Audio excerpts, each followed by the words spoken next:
Donc bienvenue à tous les invités des rendez-vous économiques, bienvenue aux invités. Un petit rappel des règles d'usage que vous pouvez retrouver d'ailleurs sur les petits panneaux. Je vais vous demander de couper votre téléphone. Je vais vous demander aussi de ne pas filmer.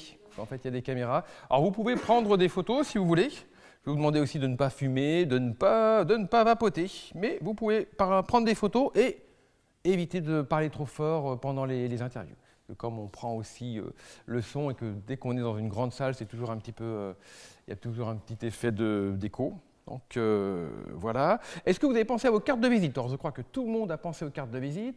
Pascal a pensé à récupérer aussi les cartes de visite, j'imagine, pour la surprise. Il y aura une petite surprise auquel on n'avait pas habitué nos partenaires. Donc à la fin de l'émission, il y aura une petite surprise pour développer du lien entre les invités. Alors, pour rappel, les rendez-vous économiques, c'est une émission qui est entièrement produite par ses partenaires et c'est une émission TV nomade. L'objectif de cette émission, eh bien, c'est de faire découvrir à chaque fois un nouveau lieu d'accueil. Alors, on reste quand même toujours dans la région nantaise. On est nantais, donc on se dit on va rester dans la région nantaise pour bien faire, puisque c'est là où on a notre réseau. Région nantaise, en rayon de 20 km. On a à peu près 20 km, là, je crois, de Nantes. Alors, je vais en profiter pour vous présenter aussi l'équipe. Donc, dans l'équipe, on a Tom, qui est notre réalisateur, qui est le réalisateur de l'émission. Vous avez pu voir rapidement sa main gauche se lever. Bon, en général, on les reconnaît rapidement, puisque c'est les membres de l'équipe, c'est ceux qui ont les tenues rouges. Et il y a aussi celui qui vous accueille et qui va aussi faire les interviews, c'est Pascal R, qui est de dos et qui lève la main droite. Merci Pascal R. Et tu peux dire « je le jure » en même temps, mais non, là, il est parti. Alors, les rendez-vous économiques, c'est 3 clés à retenir. C'est la production des vidéos, la diffusion des vidéos, et puis c'est quoi la 3e clé? Est-ce que tu peux nous éclairer là-dessus, Pascal?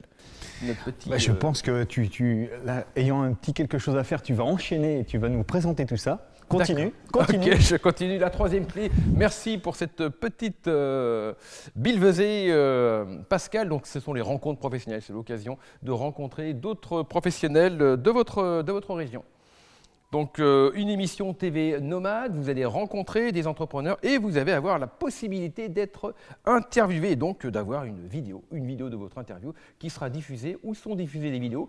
C'est une question qui revient régulièrement. Les vidéos sont diffusées sur notre chaîne YouTube, lesrendez-vous-économiques.tv et aussi sur notre web TV qui s'appelle lesrendez-vous-économiques.tv, c'est le même nom, comme ça c'est beaucoup plus facile à retrouver. Nos engagements, eh bien, c'est de créer l'événement, d'organiser les rencontres et de produire des vidéos. Et nos valeurs, quelles sont-elles nos valeurs? Mon cher Pascal.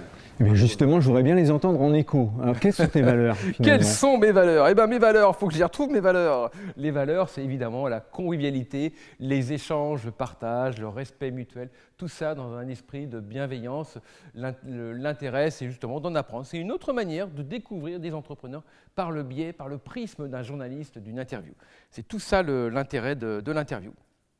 Et donc, pour continuer dans le ton de l'originalité de cette émission, eh bien, on va faire quelque chose d'original. On va changer de rôle. Donc, avec Pascal, eh bien, je vais passer derrière la caméra et c'est Pascal qui va tenir le micro et qui va faire l'interview. Et tu pourras appeler aussi Willy Dublet pour pouvoir faire la première interview, tandis que Tom va préparer le micro. Donc, du coup, Monsieur Dublet va nous rejoindre. Voilà, donc le propriétaire des lieux, copropriétaire des lieux d'ailleurs, avec Christelle qui nous accueille aujourd'hui. Donc, on change de rôle. Donc, l'essentiel, c'est effectivement d'être polyvalent. Ça, vous le savez, il faut être au four et au moulin dans un certain nombre d'activités. Donc, aujourd'hui, tu me donneras le top départ? Exactement, je te donnerai le top départ. Pour l'instant, je n'ai pas encore donné le top départ. Moi, je donne le top départ. Et Tom, tu as 2 top départ rien que pour toi. D'accord. C'est bon?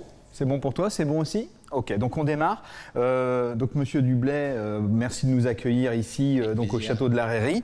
Je crois que quand on arrive ici, le premier mot qui nous vient est conforme par rapport au sujet, l'originalité. L'originalité, c'est déjà un lieu d'exception. C'est aussi quelque chose qui a été important pour vous. De pouvoir investir ce lieu aussi original. Lorsqu'on a acheté donc, avec ma femme il y a 4 ans effectivement et qu'on a lancé cette activité de réception, aussi bien donc événementielle, de mariage et de séminaire d'entreprise, L'idée, effectivement, c'était de pouvoir créer un lieu qui, à un moment donné, aussi nous ressemble. Et donc, depuis 4 ans, effectivement, on l'a aménagé, équipé, mis aux normes et embelli en fonction des besoins, mais aussi de nos envies.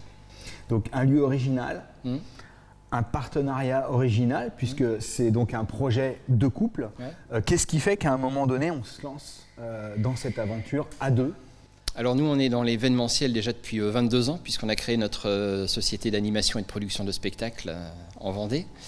Et pour continuer en fait cette activité et la prolonger, on cherchait un lieu à exploiter, et à la fois pour un nouveau challenge, mais aussi pour pouvoir nous travailler aussi sur place, chanter sur place, jouer sur place.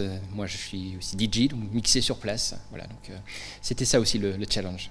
Donc vous êtes des artistes, et effectivement, ça, on ne le sait pas. Comme ça, on se dit ce sont les propriétaires du lieu, et on découvre que ce sont de véritables artistes, que derrière, il y a même une autre entité qui existe. Peut-être qu'on peut en parler un petit peu. Oui. Alors, Évasion Prod, qui exploite ce lieu, existe toujours, et on produit des spectacles et des artistes dans la région. Ouais. Et donc, alors, vous produisez des artistes, donc vous êtes déjà au service d'autres artistes que vous-même. Et puis ce matin, on a donc un certain nombre de gens qui nous ont rejoints ici. Et puis l'émission aussi qui va être diffusée va aller en direction de plusieurs centaines de personnes. Et puis il y a une audience qui est de plusieurs milliers de personnes. Ça veut dire des partenariats potentiels. Ce matin, tout à l'heure, dans l'activité qu'on va faire ensemble, vous allez pouvoir découvrir les partenariats qui peuvent exister. Et vous-même, vous en avez déjà créé, c'est-à-dire que vous travaillez déjà avec des partenaires, c'est important pour vous? Alors oui, parce que d'abord, dans notre clientèle, notamment de séminaires, on nous demande souvent du clé en main, et donc sur la partie restauration, effectivement, c'était important dès le départ de pouvoir proposer des choses de qualité, avec nous, des gens avec qui on a envie de travailler, sur lesquels on va avoir confiance, évidemment. Et puis ensuite, sur la partie mariage, c'est vrai qu'aujourd'hui, nos mariés ont besoin d'être à la fois rassurés, d'être conseillés. Et là, sur tous les secteurs d'activité que comporte le mariage, c'est vrai qu'on est plutôt force de proposition. Et notre expérience maintenant de 4 ans nous permet aussi d'avoir un listing plutôt intéressant. Ouais. Intéressant, qui est sans cesse à renouveler. Oui, bien sûr. Ouais. Et c'est ce qu'on va faire aussi ce matin. Alors, l'originalité, alors là, on n'a pas fait le tour du bâti, mais effectivement, quand on va dans une pièce, dans une autre, on commence à repérer un certain nombre de détails en termes de décoration. On a vraiment le sentiment, il y a une originalité. Ouais. Alors, comment vous avez organisé l'aspect de décoration? Je parle du bâti. Voilà. Alors évidemment, sur la structure même, on n'a rien inventé puisqu'elle était déjà là. C'est vrai qu'on s'est beaucoup appuyé aussi sur un cabinet d'architecture intérieure qui nous a aussi bien aidés. En l'occurrence, je connais bien puisque c'est ma sœur. Donc, voilà. On reste en famille. Évidemment, c'est un peu plus simple. Mais c'est vrai qu'avec ma femme, sur les aménagements au fur et à mesure que l'on peut faire, on se pose toujours beaucoup de questions en fait, sur la nécessité, sur comment est-ce que ça va être perçu évidemment par la clientèle. Voilà, c'est ce genre de choses, et c'est pas tout d'un coup sur un instinct qu'on va le faire, quoi. Ça demande vraiment un petit peu de temps de réflexion. Et puis pouvoir voir vivre les gens en fait ici sur le lieu pour comprendre comment améliorer en fait la circulation et puis justement le rendu et ce sentiment que vous avez eu en arrivant ici, quoi. Alors le sentiment et il y a aussi le sens du détail. C'est-à-dire qu'on voit bien que tel objet, c'est pas anodin. Je vais juste parler des lustres par exemple. Quand on va dans les pièces, on voit bien qu'il y a eu... Et puis il y a aussi les couleurs. On voit bien qu'il y a eu une réflexion là-dessus. Vous me rejoignez là-dessus sur le fait d'être original sur tel ou tel objet? Oui, oui. Alors c'est vrai que nous au quotidien, à un moment donné, on l'oublie un petit peu, mais non, mais clairement, c'est vrai qu'on en revient là-dessus. Des lieux d'exception et de réception autour de Nantes, il y en a beaucoup. L'idée, évidemment, c'est de pouvoir amener sa patte, son originalité. C'est ce qui, je pense, ressort ici, avec des points assez stratégiques entre la piscine intérieure-extérieure, effectivement, la grande cheminée, et puis cette cet aménagement entre l'ancien et puis le moderne qu'on peut faire ici. Ouais. Alors j'avais 2 questions un peu spécifiques qui vont avoir trait à votre autre profession. Par contre, vous m'avez ouvert une brèche. Effectivement, autour de Nantes, l'offre existe. Certains ont des plannings qui sont très investis déjà sur les années à venir, et d'autres pas. Comment on fait pour se démarquer? C'est quoi votre originalité, votre marque de fabrique finalement? Je pense qu'ici, pour parler vraiment sur un secteur, on a bien 2 cibles, hein, le mariage et l'entreprise, qui sont évidemment différentes. En ce qui concerne le mariage, je pense que, j'en reviens à ce que je disais tout à l'heure, c'est-à-dire que l'originalité ici, c'est que on ne donne pas les clés le vendredi, on les récupère le dimanche, quoi. C'est-à-dire qu'on est partie prenante vraiment de l'accompagnement des mariés, et puis le fait, nous, d'être là sur la partie animation, sur le week-end, fait qu'évidemment on noue des rapports privilégiés vraiment avec nos clients. Et donc ça, c'est vraiment l'originalité de notre lieu, puisque des DJ musiciens qui exploitent, il n'y en a pas d'autres. Ensuite, pour ce qui est de l'entreprise, là c'est vrai qu'on essaye vraiment de comprendre les besoins en fait de chacun. Voilà, une entreprise qui vient faire une réunion n'a pas les mêmes besoins que celle qui va venir faire un showroom ou une soirée événementielle en invitant ses clients. Et donc là, l'idée c'est vraiment de pouvoir là aussi y répondre de la meilleure des manières, quoi. Et par rapport à l'entreprise, si vous allez sur le site web, je vous invite vraiment à aller découvrir les photos, la galerie de photos du site web. On voit des situations. Alors mariage, on voit bien un petit peu ce que ça peut donner. Mais comme il y a de grands espaces, tout à l'heure peut-être que vous aurez l'occasion de nous montrer, voilà, des entreprises viennent. Et puis il y a des activités, c'est-à-dire qu'on n'est pas sur la table et puis le séminaire classique, on est vraiment sur des mises en activité et effectivement tout à fait original. Ça, ce sont des partenariats aussi que vous avez tissés. Comment ça se passe? Oui, c'est vrai que le parc de 9 hectares ici permet effectivement l'inspiration de team building divers et variés. Voilà, donc faire un Koh-Lanta ici, évidemment, c'est plutôt agréable. Ça, par contre, évidemment, on a des partenaires là-dessus, vraiment spécialisés, puisque c'est un autre métier que de faire danser les gens. Donc, ouais, là, il y a un vrai échange qui se crée. Ouais. Et une des clés, l'originalité, c'est la personnalisation, le sur-mesure qu'on retrouve dans vos projets, dans l'animation musicale aussi. Comment ça se passe en fait, ce sur-mesure? Comment vous faites pour mettre ça en place pour les clients? C'est évidemment en amont un vrai travail de préparation. Après, il n'y a qu'une chose que l'on ne peut pas nous changer, c'est la capacité et le nombre de personnes que l'on peut accueillir, puisque les murs, on ne va pas pouvoir les pousser. Donc ça, c'est par contre la première des contraintes. Mais en ce qui concerne effectivement toute la personnalisation, et notamment sur l'animation, c'est un vrai échange que l'on peut faire et la soirée dansante de l'un ne ressemble pas à la soirée dansante de l'autre, quoi. Alors on parle de soirée dansante, mais effectivement il y a l'extérieur.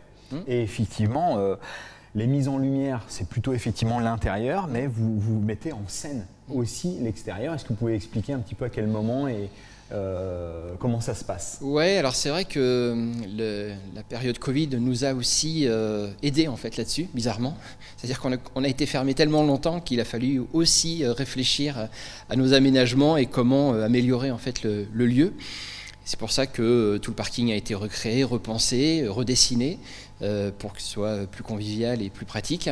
Et puis le fait donc, de faire des tiny house, de les mettre dans le parc, nous a permis aussi, dans l'aménagement extérieur, en fait, de continuer cette idée un peu écologique que l'on avait de ce lieu, en mettant des logements insolites et écologiques, puisqu'aujourd'hui on a une vingtaine de couchages donc, sur place, dans des tiny house qu'on a fait faire sur mesure, que vous ne retrouverez nulle part ailleurs, puisque c'est nous qui les avons dessinés. Pas faites, mais dessinées. Donc les tiny house, mais aussi c'est un peu le rêve un petit peu de beaucoup de mariés, c'est effectivement de pouvoir avoir une cérémonie en extérieur. Ouais. Et effectivement, c'est ce que peut proposer le parc, et en particulier les allées. Comment vous est venue l'idée? C'était une demande de la part des gens? Alors c'est là où notre expérience en fait d'avant d'arriver ici, puisque des cérémonies et des animations on en fait depuis donc 20 ans, C'est aujourd'hui quelque chose qui s'est énormément démocratisé, cérémonie laïque, et donc effectivement nous d'avoir mis en place un endroit très spécifique avec une architecture naturelle. En fait, on a une allée qu'on appelle l'allée des amoureux, donc faite de charme, qui permet d'avoir donc une architecture naturelle, de l'ombre naturelle, et donc un endroit effectivement où les mariés se sentent et leurs invités se sentent bien. Eh ben, merci beaucoup pour cette présentation globale. Et puis effectivement, on a vraiment ici un lieu tout à fait original qu'on conseille aux Nantais, mais aux gens de Loire-Atlantique, voire des Pays de Loire. Vous avez des gens qui viennent relativement loin?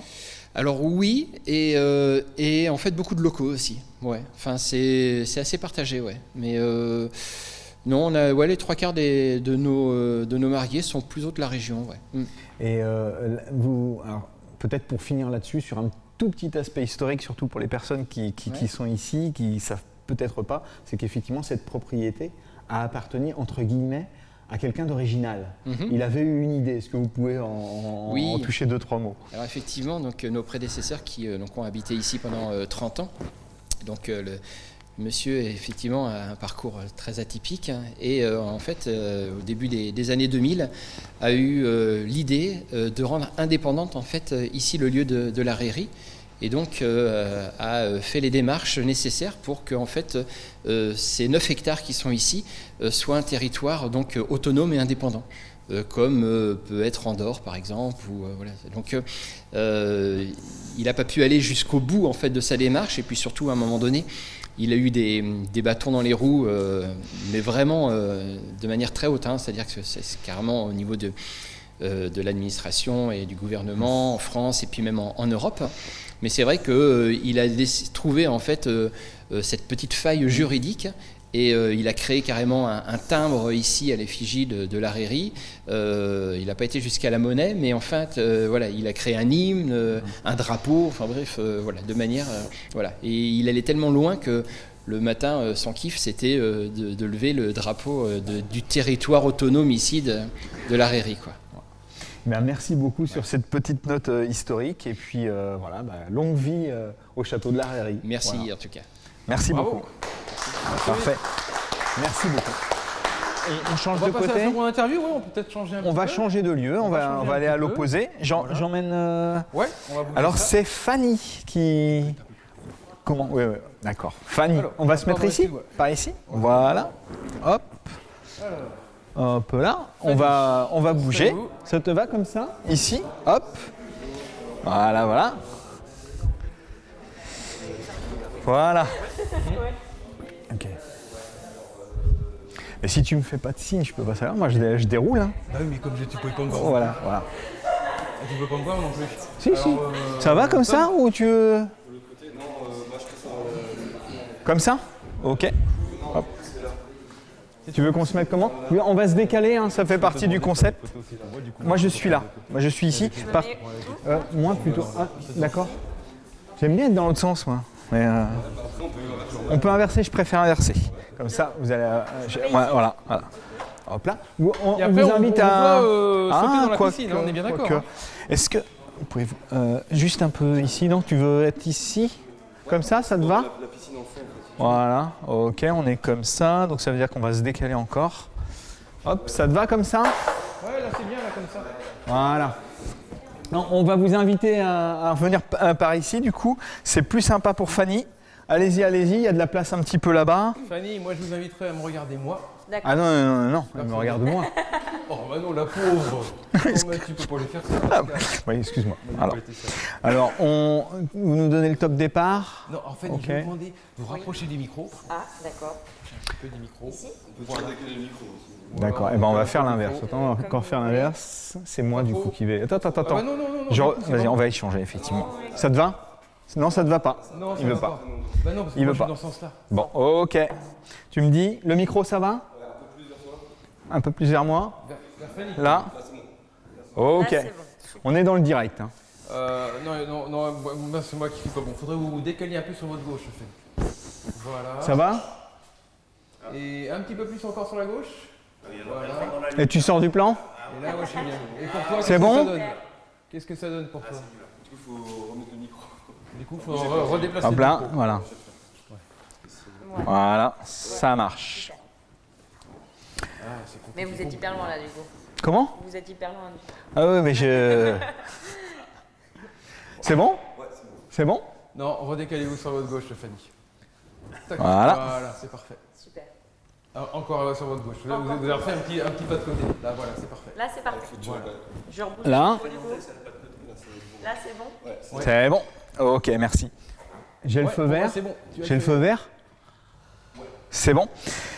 Fanny Toureau, vous êtes la fondatrice de Léou.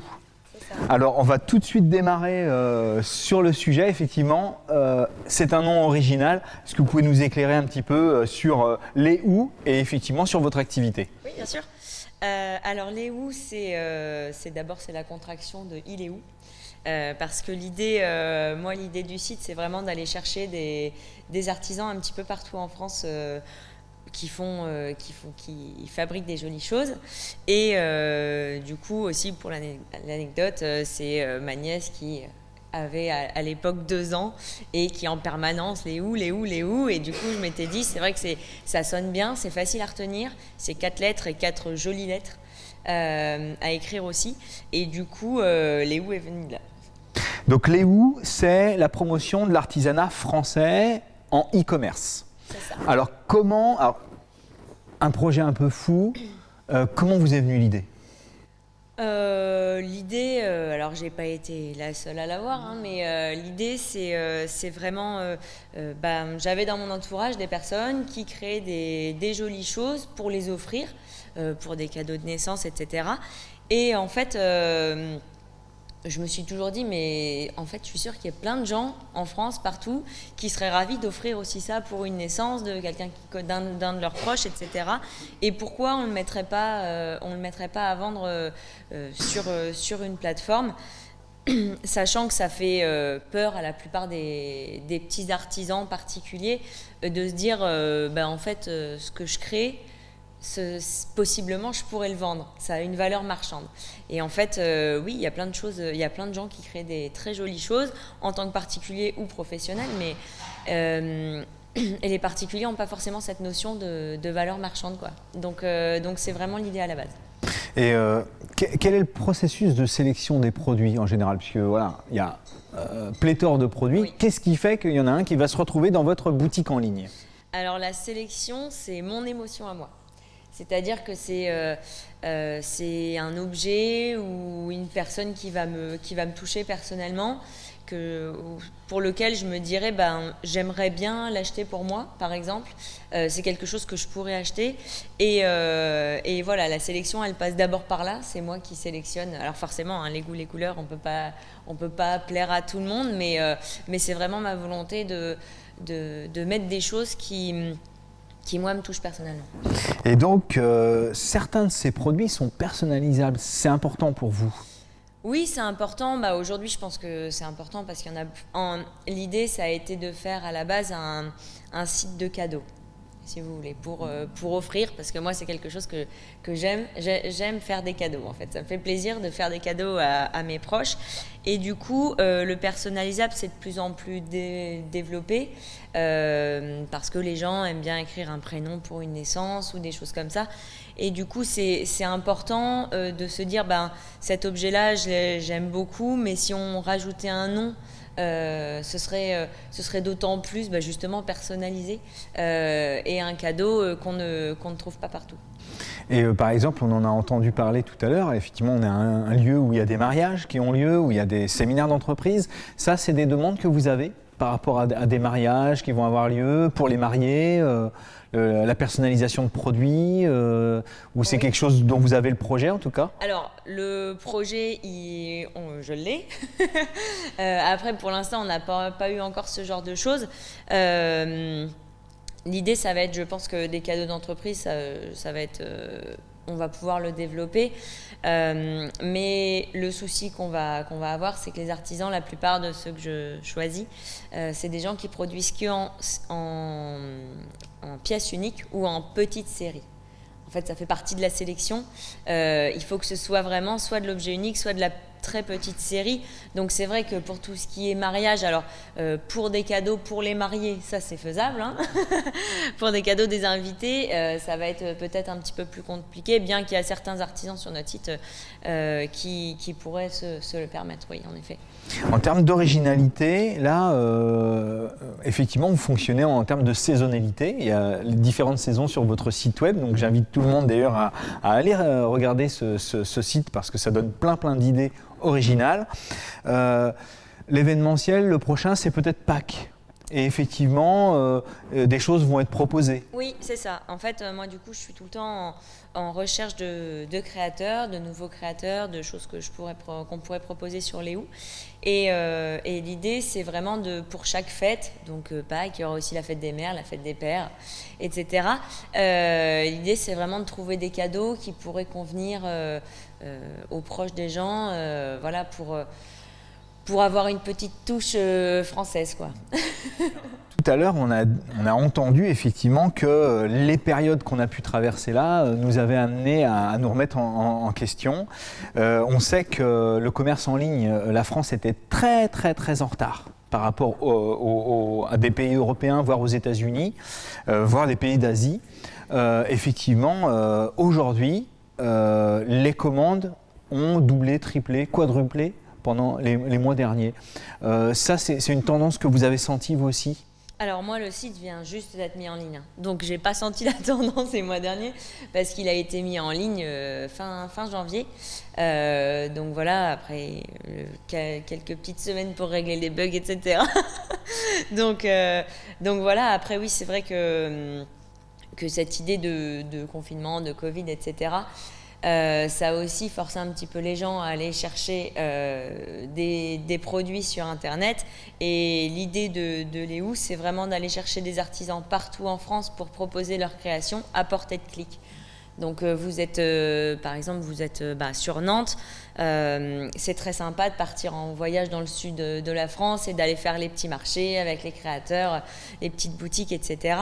Mais en fait, si vous restez sur Nantes, vous n'avez pas accès à tous ces petits artisans. Et l'idée, là, c'est de les mettre à votre portée, quoi. Alors, on sait aussi que parfois, les petits marchés de créateurs dont on nous parle, parfois, on a 80% des objets qui, effectivement, viennent d'Asie ou d'ailleurs, oui, et qui ne viennent pas de France. Vous êtes sur une démarche où, finalement, vous proposez aux internautes d'avoir de vrais produits de créateurs. C'est quand même votre originalité et, finalement, l'engagement, parce que c'est vous qui faites cette sélection. Autre chose, vous proposez aux internautes de vendre leur production. Alors, comment ça fonctionne, ça, effectivement ? Alors, donc d'abord, la sélection, c'est moi qui l'a fait, hein, toujours. Il n'y a aucun compte créateur qui peut se créer sans que moi, je le crée moi-même. La sélection se fait aussi sur une main-d'œuvre française. Pour l'instant, alors l'idée, c'est de tendre vers ça, hein, du 100% français, de l'éco-responsable, etc. Pour l'instant, c'est compliqué parce qu'il y a plein de matières premières qu'on ne peut pas trouver en France, ou si on les trouve, c'est à des prix compliqués. Et du coup, moi, l'idée aussi de ce site-là, c'est de rendre l'artisanat abordable à une grande majorité de la population. Et pour l'instant, si je fais du 100% français, ce ne sera pas abordable à une grande majorité de la population. Donc, les matières premières peuvent venir d'un autre pays que la France. Par contre, l'idée, c'est d'être socialement responsable et d'avoir une main-d'œuvre 100% française. Et donc, l'accumulation des objets, finalement, qui était incitée par un certain mode de consommation, vous proposez autre chose en disant le trop est l'ennemi du bien. Oui. Alors, du coup, quelle est votre vision éthique vis-à-vis de ça ? Le trop est l'ennemi du bien, d'abord parce que, alors ça vient sûrement de moi aussi, parce que je suis j'ai du mal à me décider de manière générale. Et je sais qu'il y a des sites qui vendent aussi de l'artisanat, sur lesquels j'ai pu me rendre, et je me suis dit, mais il y a 6000 colliers à vendre. À quel moment je suis capable de faire un choix sur 6000 colliers ? Déjà, je ne vais pas pouvoir tous les voir. Et une fois que j'en aurai vu 300, en fait, je vais aller sur un autre site parce que je ne saurais même plus lesquels j'ai vus, etc. Donc là, l'idée, c'est vraiment de sélectionner un nombre limité de créateurs par type de produit. Et tout à l'heure, vous l'avez dit, l'émotion, l'importance de l'émotion. Comment vous arrivez à retransmettre ça? C'est-à-dire que vous avez eu le coup de cœur, comment vous le partagez, ce coup de cœur? Ben, j'essaye de le partager parce que bon, je me dis que si moi ça m'a touché, potentiellement ça va toucher quelqu'un d'autre. Aussi parce que ben, l'artisanat, c'est d'abord une passion par l'artisan qui crée les objets, et que la passion, ben, c'est de l'émotion pour le coup. Et après, ben, tout ce qui est objet unique, pièce unique, etc., c'est aussi se dire, ben, cet objet-là, je le veux chez moi parce qu'il n'y en a qu'un. Et du coup, ça me fait plaisir en fait d'agrémenter mon intérieur avec une décoration de ce type-là parce que je serai la seule à l'avoir, quoi. Pour conclure, vous proposez de faire briller les yeux des personnes qui comptent pour vous. Oui. Alors, comment ça se concrétise finalement? Comment vous voyez ça par rapport à vos clients? Ben, par rapport aux clients, c'est surtout l'idée du cadeau, comme je vous ai dit tout à l'heure. C'est vraiment à la base l'idée du site. C'est de trouver un site où on peut offrir des cadeaux qui viennent de France. Et quand on offre un cadeau, c'est faire plaisir à l'autre en se disant « Oh, bah, cet objet-là, il plairait à un tel. » Voilà. Et c'est aussi se faire plaisir à soi parce que c'est toujours un peu un bonheur de se dire oh, bah, je l'ai fait sourire, j'ai apporté un peu de bonheur dans sa journée, dans sa vie, voilà, c'est ça. Voilà. Ben, merci beaucoup pour le rire et le sourire que vous nous offrez pour conclure. Merci et à vous. Pourtant, je vais vous poser une dernière question. Vous vous adressez à tout un tas de clients. On parle de produits français, la valorisation du patrimoine français. On est dans un lieu d'exception aujourd'hui ici. J'ai demandé tout à l'heure, j'ai posé la question si des gens d'un peu l'extérieur venaient, peut-être au niveau régional, mais peut-être pourquoi pas international. La France reste la première destination touristique du monde.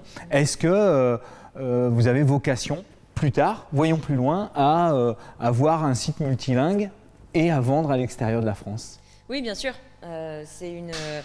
C'est une ambition que j'ai. Après, chaque chose en son temps. D'abord se développer en France. Mais oui, l'idée, c'est de se développer en Europe et ensuite dans le monde entier. Bon, après, il va falloir quelques petits soucis logistiques, etc. Mais il y a pas mal de choses à voir. Mais oui, c'est une ambition que j'ai parce que c'est vrai que l'artisanat français, c'est reconnu mondialement.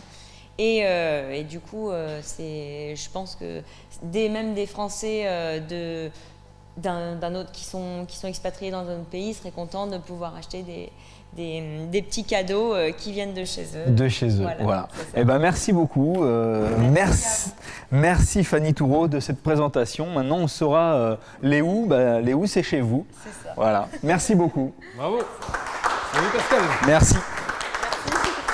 Bravo Fanny. Parfait. Alors, qui est le prochain? Alors, c'est à un moment donné, il faut trouver un chef, hein, un autre. Voilà, donc on va passer au chef. Au chef. Est-ce qu'on échange comme ça? Moi, je vais me mettre là à ce moment-là. Qu'est-ce que t'en penses? On inverse, tout simplement. Super. Voilà. Un petit peu plus court.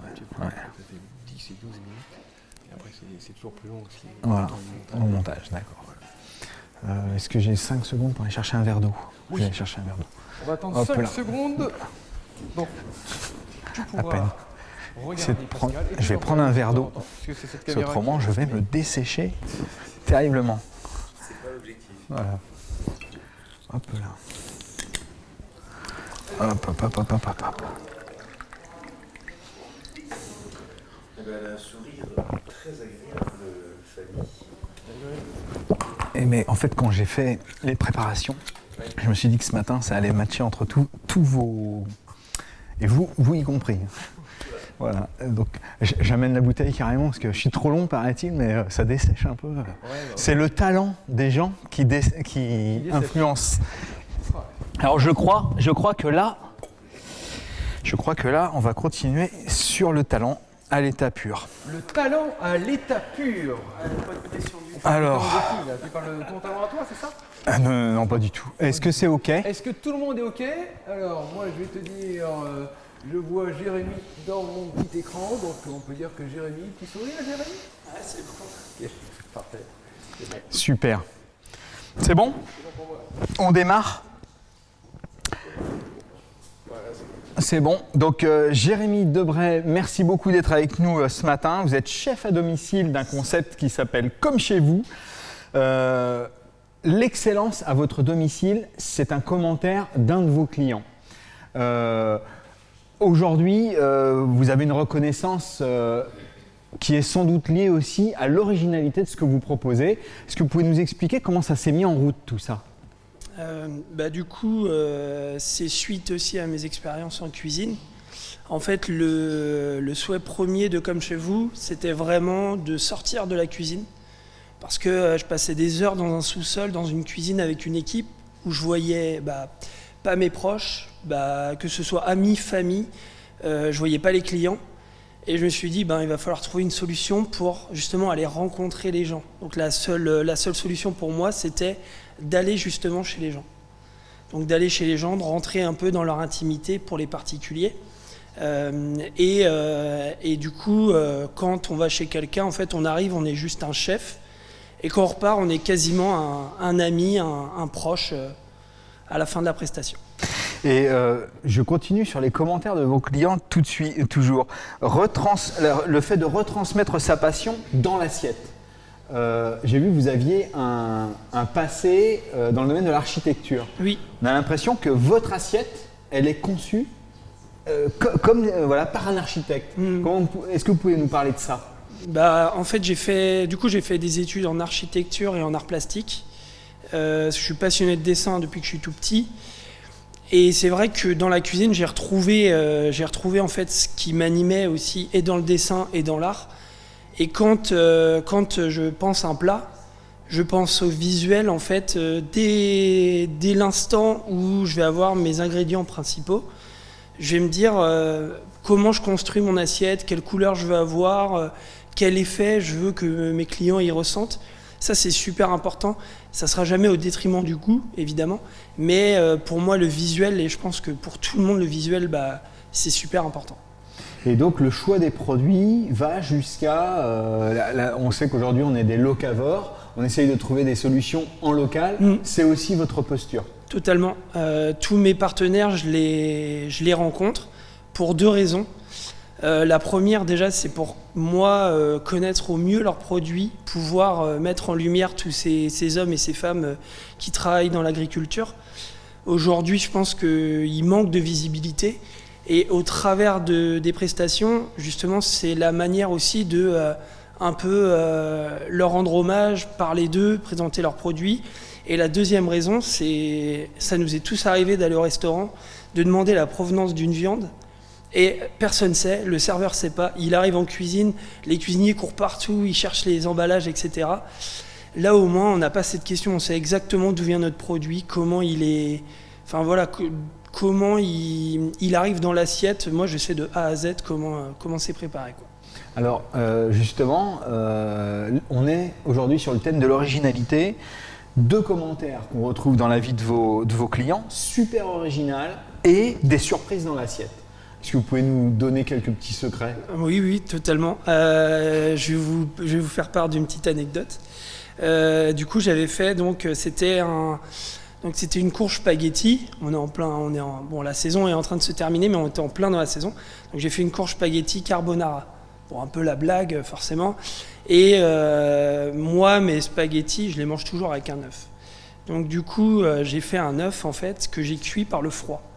Donc c'est juste un œuf que vous mettez 24 heures au congélateur. Vous mettez votre œuf entier au congélateur. Vous le sortez au bout de 24 heures, vous le mettez dans de l'eau chaude. Donc le blanc, en fait, il n'aura pas bougé, mais le jaune, il va être totalement crémeux, il va être quasiment comme de la pâte à tartiner. Et ça, en fait, quand j'ai amené mon plat, je ne l'ai pas présenté. Et c'est là que, j'ai pas présenté comment j'avais fait mon œuf, exprès. Et c'est là que mes clients m'ont dit, mais c'est génial, comment on fait ça? Donc je leur ai donné un peu le petit tips. Il n'y a aucun secret, pour moi en cuisine, il n'y a aucun secret. J'ai pas la prétention de dire que j'invente quoi que ce soit, tout a déjà été fait. D'accord. Et donc effectivement, la surprise pour qui? C'est-à-dire que Alors, vos plats, donc les réceptions, pour quel type de clients et quel type d'événements? Du coup, mes clients en particulier, ça va être plutôt sur des événements comme des anniversaires, des mariages, des enterrements de vie de jeune fille, vie de garçon. Ça va vraiment être ciblé. Il y aura toujours quand même un thème central. Et ce qui est super important aujourd'hui, on en parlait il y a quelques minutes, c'est la personnalisation. Et nous, donc comme chez vous, on personnalise, en fait, on demande à notre client qui nous évoque un souvenir, une anecdote d'un plat qu'ils ont déjà mangé. Et c'est super challengeant. À chaque fois, à chaque prestation, on sait qu'on n'aura pas un plat identique, quoi. Alors, certains de vos clients insistent sur l'ambiance, une ambiance au top de l'apéro au dessert. Vous êtes un ambianceur. J'aime bien faire des blagues, ouais. Pendant les prestations, je rebondis sur ce que me disent les clients. J'évoque des anecdotes aussi qui me sont arrivées en cuisine. Comme avant j'étais dans un hôtel de luxe, on voyait pas mal de gens de la télé, des artistes, etc. Donc des anecdotes, on en a plein. Et il y en a des assez cocasses. Et vos clients parlent aussi, ils disent ils parlent de pluie d'étoiles. Donc c'est quand même extrêmement intéressant. D'où ça vient? Je pense que c'est surtout, il y a toujours un peu une notion de show culinaire. Moi j'aime bien ça aussi, justement, essayer de rentrer un peu dans les mémoires. Donc on va essayer un peu de mettre le feu, sans mauvais jeu de mots. C'est littéralement ce qu'on fait. Ça nous est déjà arrivé de flamber des produits devant les clients, de créer un show culinaire et de les faire participer. Par exemple, là, quand l'automne est arrivé, il y avait des super belles feuilles. Moi, j'habite à côté d'un parc. Je suis allé ramasser plein de feuilles. Je les ai mis au fond de mon assiette et j'ai posé ma courge dedans. Et en fait, je fumais des branches de sapin au-dessus de l'assiette des clients. Du coup, je pense que c'est un peu ça, cette notion de pluie d'étoiles dont ils parlent. Et en fait, donc tout à l'heure, vous nous avez parlé de votre parcours original, atypique. Ce parcours original et atypique, il va aussi sur le concept que vous proposez aujourd'hui. Le fait d'aller chez le client, finalement, quels sont les avantages pour le client? Les avantages pour le client, c'est vraiment du début à la fin du repas, il ne s'occupe que de ses proches. Et on l'a vu là avec la période de Covid, on n'a pas pu voir nos proches pendant un certain temps. On a été éloignés, on était tous en visio. Donc quand on accueille quelqu'un chez soi, ça m'est déjà arrivé, ça arrivait à mes parents, on est à la cuisine, on revient dans la salle, on retourne à la cuisine. Et en fait, on n'est jamais vraiment avec ses proches. Donc là, l'idée, c'est les gens, ils restent à table, ils passent un super moment et nous, on s'occupe d'absolument tout. Alors, et donc, vous occupez d'absolument tout. Ça va jusqu'à le circuit court, on en a parlé tout à l'heure, et de la juste rémunération. Ça a l'air d'être quelque chose d'important pour vous. Oui, c'est super important. Aujourd'hui, moi, il y a vraiment une valeur qui est super importante avec mes partenaires, c'est que je ne négocie aucun prix. J'estime que si je rencontre un agriculteur, un maraîcher, un poissonnier, il a, lui, calculé un prix pour pouvoir se rémunérer et pour pouvoir faire vivre sa structure. Évidemment, les gens que je rencontre, j'étudie un peu forcément leurs produits, comment ils fonctionnent avant. Donc je sais très bien qui je vais voir, pourquoi je vais les voir. Et pour moi, c'est logique de ne pas négocier mes prix vu que je suis sur une tarification assez haute. Donc je peux me permettre de prendre des produits en fait à un prix plutôt élevé vis-à-vis du marché, quoi. Donc merci beaucoup Jérémy Debray. On a compris aujourd'hui avec vous que le plat chaud, ça pouvait s'écrire autrement effectivement que CHAUD. Merci beaucoup. Merci. Parfait. Merci. On va se rapprocher, on va profiter, vous avez trouvé on va se rapprocher de vous du coup. Alors, Stéphanie. Alors Stéphanie, elle me met au défi là. Comment enchaîner 2 interviews sans dire un mot identique? Alors, hop. C'est mieux là comme ça? Parfait. Excusez-moi d'avoir douté. Ça sera dans mon dos. Pardon. Ça va aller pour moi. Alors. Tu crois? Moi, je vais être devant. Ah oui, et puis du coup, on met Stéphanie derrière, c'est ça ce que tu Non, dis? non, non, Stéphanie va être Voilà. là. Génial. Non, Stéphanie va être pas là. mal. Attends, j'arrive. Hop. Hop. Tu passes d'un côté à l'autre. Et on redémarre. Ah, c'est du sport. C'est du sport. Bon, c'est bien passé, bravo. Hein. C'est parti, on continue. On continue, hein. On n'a pas Alors. fini. Il y en a encore d'autres à interviewer. Je me mets dans l'autre Il y en a sens encore plein d'autres. Je me mets comment? Comme Alors, ça? Recule. Tu veux me mettre dans l'eau, c'est ça, j'ai compris. Ça, je m'en C'était trop doutais. évident. Bah, j'ai voulu faire. Ok, c'est bon, comme ça? Ouais, tu me regardes moi. Hein, tu regardes. On va voir ce que ça donne là-bas. Ça va, le micro, il est pas trop haut? Non, c'est bon? Ah ouais, peut-être. Un Ouais. petit- je On peux- on peut le baisser. Je baisse. Tu vas savoir. Oh, s'il te plaît, quand même. Non? Non, je m'occupe pas de toi. Voilà, c'est pas mal ça. Hein? Il faut qu'il soit en dessous du menton. Ouais, mais là, c'est absolument parfait, là. Tu vois pas? C'est à un millimètre près, je pense qu'on y est. Ok. C'est une expertise. Hein. Ah oui. Ok.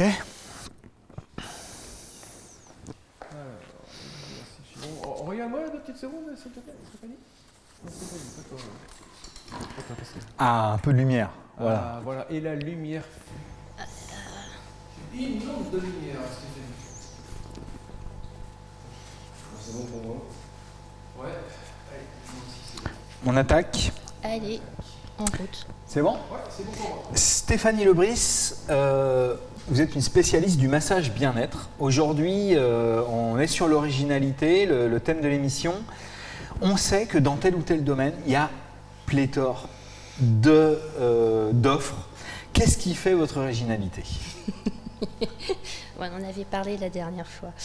Mon originalité de travailler sur le corps, c'est de retrouver l'énergie. C'est de réveiller une énergie parfois endormie. Donc je vais utiliser une philosophie particulière que j'apprécie, le Tao, et la philosophie aussi du Tantra, pour ramener vraiment la personne dans son corps et conscientiser qu'il y a de la vie, qu'il y a du mouvement, et que ça vivre le corps en fait comme un véhicule.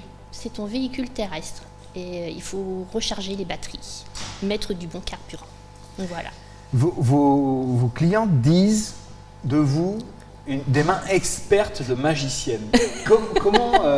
Comment finalement ils en arrivent à pouvoir affirmer ça?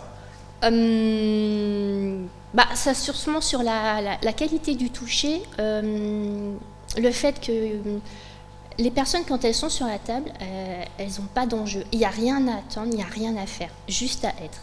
Donc à partir de là, les mains, mes mains ont juste à écouter ce qui se passe dans le corps. Et en fait, c'est le corps de la personne qui va raconter sa propre histoire. Donc, on va dire que mes mains vont permettre au corps de se dévoiler. Peut-être c'est ce côté magique. Et cette magie, vous la mettez en œuvre au cours de stages. Un Oui. stage qui s'appelle Ode à la féminité. De quoi s'agit-il? L'Odyssée féminine, oui. C'est juste aussi pareil, c'est de permettre aux femmes de se réapproprier leur corps, de reprendre leur pouvoir personnel, leur bâton personnel et surtout de le garder. Donc c'est l'Odyssée que vous avez conçue. Ouais. Vos un clients voyage. vous parlent d'Ode. Oui, c'est-à-dire parce que c'est chant. un chant. C'est vraiment un chant à la beauté de la femme, à la beauté de l'essence, à retrouver son essentiel. Donc c'est joyeux, ça passe par différents voyages, différentes escales. Donc ouais, elle voit ça comme un hymne en fait. C'est une gloire. Voilà, alors il y a quelqu'un qui a écrit un hymne pour vous. Que d'intelligence humaine, de sensibilité fine, de justesse dans ce qui est proposé. Ça veut dire quoi, finalement? Que je me mets vraiment au diapason de la personne. J'ai une cliente ce matin à qui j'ai envoyé la vidéo de la dernière fois et qui s'est retrouvée dans ce que je disais en disant que j'attendais de voir ce qui était mûr prêt à bouger, et le mur aussi dans le sens, des fois on rentre dans un mur, et l'idée n'est pas de rentrer dans le mur, c'est de pouvoir s'arrêter à temps. Allez, on va l'observer, et qu'est-ce qu'on peut faire avec? On le passe, on le traverse, et c'est vraiment ce qui est juste à ce moment-là pour la personne. C'est peut-être là la justesse. Si j'ai un protocole, j'ai un voyage à faire, mais ça sera toujours en respectant l'ici et maintenant de la personne. Je suis vraiment à l'écoute de la personne. À l'écoute pour faire s'expanser la puissance féminine. Ouais. Alors, comment ça fonctionne? Comment ça fonctionne? Voilà, ça c'est quelque chose en fait qui se vit. Hein. C'est un petit peu compliqué à expliquer, mais toujours dans l'idée d'être dans son corps, dans son ressenti, retrouver aussi l'amour de soi-même, l'ouverture de son cœur, l'ouverture de son corps, et en renouant avec soi-même, c'est plus facile après de prendre sa place, et aussi de lier de tisser des liens avec l'autre, avec les autres. Alors, vos clientes parlent aussi d'accompagnement extraordinaire, donc on est dans l'originalité, avec l'expérience et la bienveillance. Là, on allait sur les valeurs dont on a déjà traité, mais cet accompagnement extraordinaire, est-ce que vous pouvez nous en parler? Alors, je dis extraordinaire, c'est en mettant en place des choses qui sortent de l'ordinaire, et c'est ça qui devient extraordinaire. C'est d'éviter de dire j'ai tout ça à faire, juste en sortant, faisant quelque chose qui sort tout simplement de son quotidien, ça devient quelque chose de waouh. Et de se rendre compte que c'est possible de le faire, ça donne une portée complètement différente. C'est une saveur différente. Alors on parle d'outils, d'outils que vous utilisez. Je vais en citer un parce qu'il va nous intéresser. Effectivement, la danse, c'est pas quelque chose de si évident que ça pour certaines personnes. Oui, c'est vrai. Ça, c'est un des outils originaux. Comment ça se passe? En fait, c'est vraiment de remettre la personne déjà dans ses pieds, dans sa structure, de lui montrer qu'en fait, il n'y a pas besoin de savoir enchaîner des routines. Le corps, il sait faire, et on a juste à le laisser aller. Et simplement en les accompagnant, alors des fois je danse avec, des fois pas, et ça aide des fois que je sois avec la personne, et à un moment donné je m'écarte parce que c'est pas moi qui me mets en valeur, et la personne s'aperçoit que finalement je sais faire, et là je vois le visage qui s'illumine, et c'est top. Alors, il y a d'autres domaines un petit peu plus intimes qui nécessitent parfois un accompagnement avec des approches innovantes, en particulier liées à la sexualité. Oui. Comment vous proposez d'avancer avec la personne? Toujours avec le rapport au corps. Toujours écouter ce qui se passe à l'intérieur, ce qui est juste pour la personne.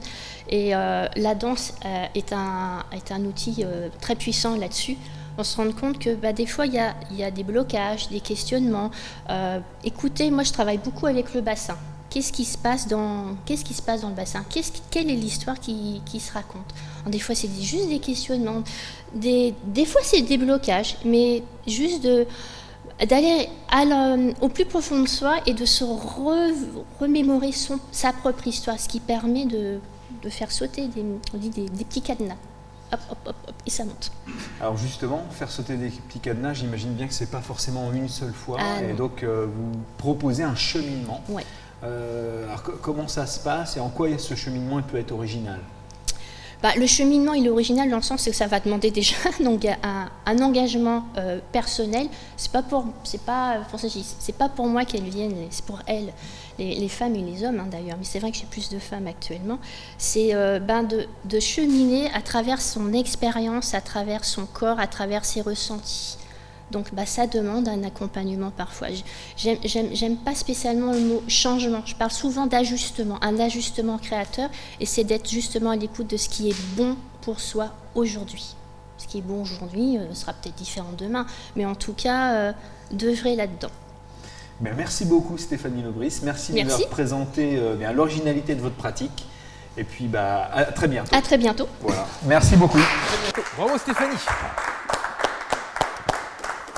Alors j'ai proposé à Karl de venir nous rejoindre. Il va venir nous rejoindre. Alors ça va être intéressant, de changer d'activité. On parle de Karl Bambert là. Oui, tout à fait. Tu dis intéressant, c'est pour ça que j'étais un peu surpris.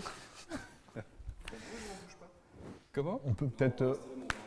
On va inverser, Allez, on d'accord. va inverser. Il y a un téléphone qui a dû sonner tout Bah à ouais, l'heure. c'est le mien, je C'est pensais le l'avoir tien. mis en mode avion. c'est Voilà, pas faute, qu'est-ce mea que- culpa. je me suis Comme quoi, il dit- faut bien mettre son téléphone en mode avion. C'est pour montrer Parfait. qu'il faut pas... On est bien, là. On est bien. Là, on est bien, là, ça va. Je suis bien là, j'ai l'impression. Hein. Voilà. Ah bah oui, comme hier, ouais, tout à fait. Parfait, c'est bon? Non Bah non, j'ai pas validé moi encore. C'est pas moi qui vais regarder. Attends, je vais te dire quand je vais être bon. Je vais te dire quand je vais être bon. S'il te plaît, Karl, tu peux me regarder? Tu peux me regarder pas très longtemps, hein, juste 10 minutes, sans bouger. Ah oui, tu pouvais faire un petit plongeon. Bah, après. Ok, pour moi c'est bon. Parfait, c'est bon? Comment? Hop là. Ok. Ça marche. Oh là. Karl Vambert, vous êtes agent d'assurance chez AXA. Comment être original dans une profession qui a pour objet de sécuriser? Comment être original? Alors c'est pas simple parce qu'on est partout. AXA est partout. Alors ok, il a effectivement l'hégémonie sur le marché, c'est une très bonne chose. En revanche, pour être original, c'est pas simple puisque les compétences, on les a tous. À certains niveaux, mais effectivement, les compétences, on les a tous. En revanche, sur le savoir-être, c'est là qu'il va falloir agir. Moi, j'ai une définition de mon métier qui va peut-être apporter un peu d'originalité dans le sens où je me considère comme un passe-muraille, comme le héros de... et j'entends sourire, comme le héros de Marcel Aimé, du Tilleul, qui a une capacité à traverser les murs. Et moi, je suis là justement pour aider les personnes à traverser les petits pépins et les gros pépins de la vie. Alors, vos clients disent de vous que vous êtes un vulgarisateur. Quelque chose qu'ils ont un petit peu de mal à comprendre, c'est un peu confus. Comment vous pouvez nous expliquer ce talent que vous avez? Alors, je crois que j'aurais dû être prof, en fait. Je crois que j'aurais dû faire ce métier-là avant. Je l'ai essayé avec un élève, et je peux vous raconter une petite anecdote. J'ai eu l'occasion d'avoir un élève qui avait fait allemand, le pauvre. Il fait partie de la génération qui ne savent ni parler allemand ni parler anglais. Ça, c'est le problème.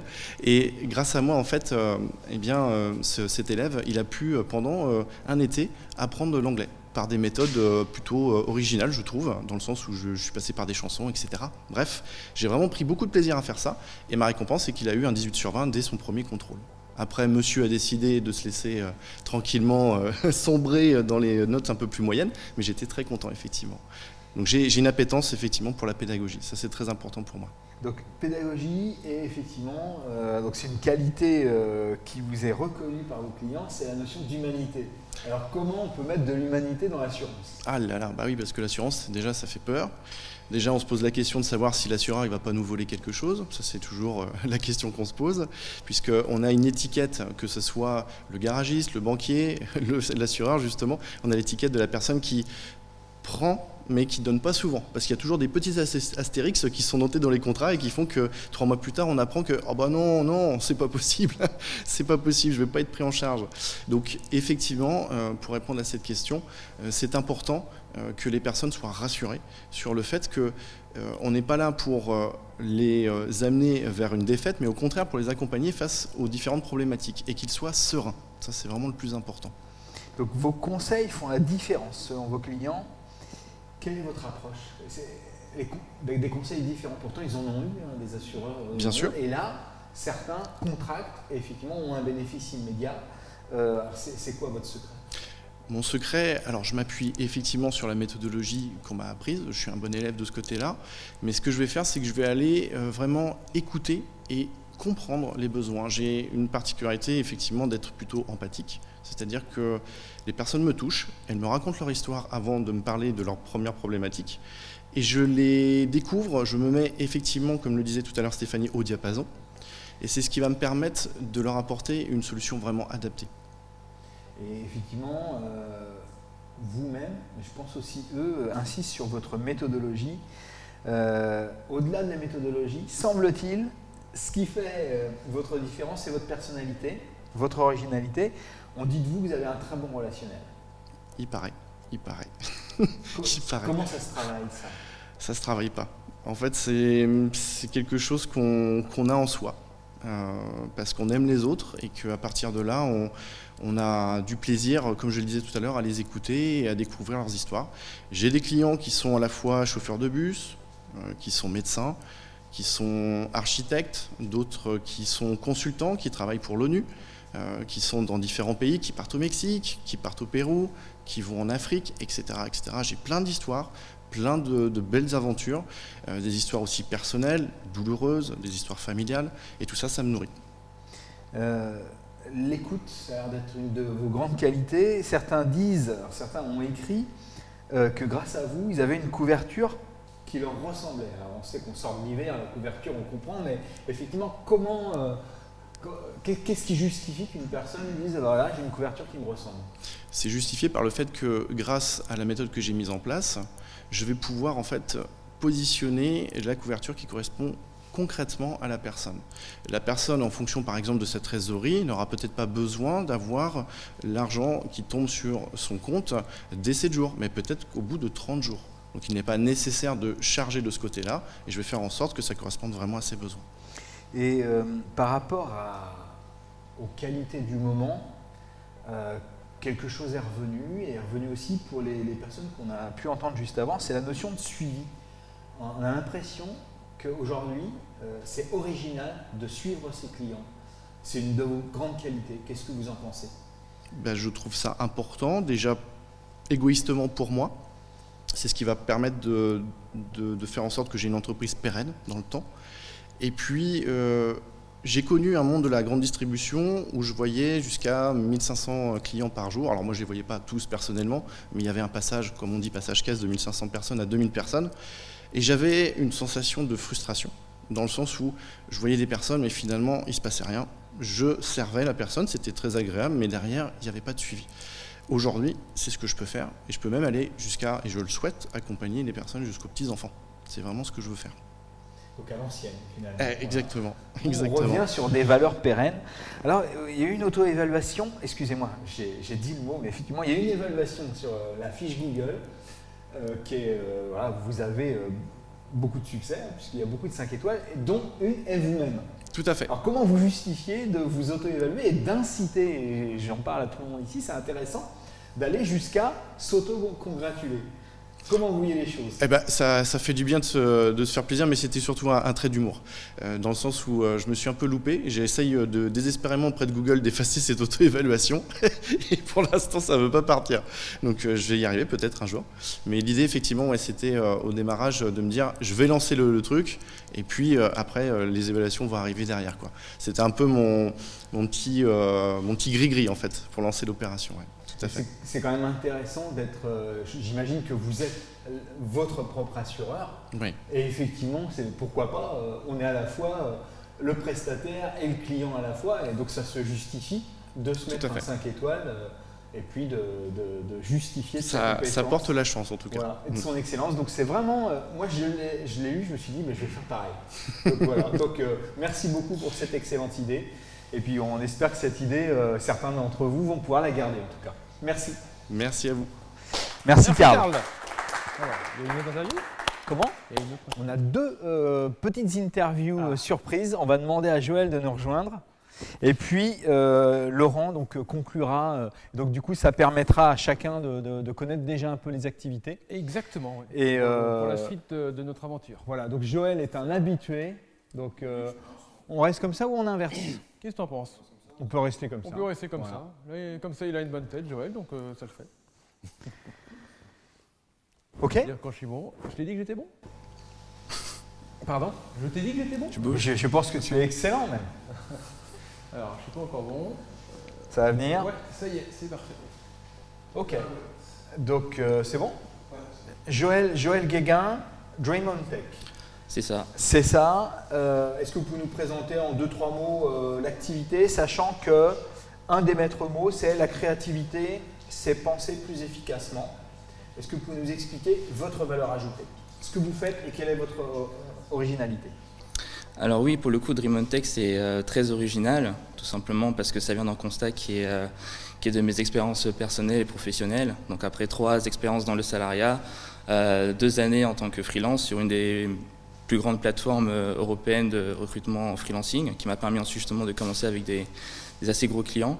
Ça a été tout simplement de rendre compte qu'au début, quand on commence, on a vraiment cette curiosité, cette envie de faire plusieurs choses par soi-même, alors qu'on sait très bien qu'on ne peut pas être forcément bon ou bonne partout.